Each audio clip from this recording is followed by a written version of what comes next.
আন্তর্জাতিক বাজারে এখন স্বর্ণের দাম পতনের ধারা অব্যাহত রয়েছে। ১৩ বছরের মধ্যে সবচেয়ে বড় ত্রৈমাসিক দরপতনের পর নতুন বছরের দ্বিতীয়ার্ধে মূল্যবান এই ধাতুর দাম অনেকটাই কমেছে। মার্কিন ট্রেজারি বন্ডের মুনাফা, শক্তিশালী ডলার এবং যুক্তরাষ্ট্রে সুদের হার আরও বাড়তে পারে।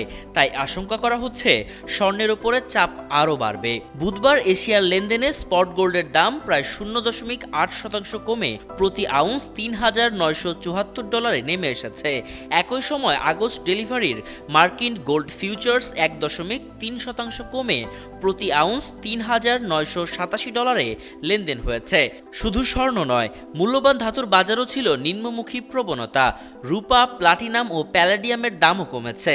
মঙ্গলবার লেনদেনের এক পর্যায়ে স্পট গোল্ডের দাম নেমে আসে প্রতি আউন্স $৩,৯৪৩, যা গত বছরের নভেম্বরের পর সর্বনিম্ন।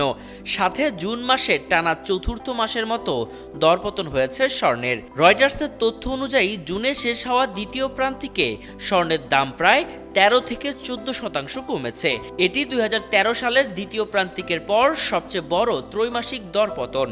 বিশ্লেষকদের মতে স্বর্ণ এমন একটি সম্পদ যেখানে সুদ বা লভ্যাংশ পাওয়া যায় না, ফলে সুদের হার বাড়ার সম্ভাবনা তৈরি হলে এর চাহিদা কমে যায়। তাই মধ্যপ্রাচ্যের পরিস্থিতি নিয়ে উদ্বেগ কিছুটা কমলেও মূল্যস্ফীতির ঝুঁকি এবং যুক্তরাষ্ট্রের কেন্দ্রীয় ব্যাংক ফেডারেল রিজার্ভের সম্ভাব্য সুদ বৃদ্ধির কারণে বিনিয়োগকারীরা স্বর্ণ থেকে মুখ ফিরিয়ে নিচ্ছে।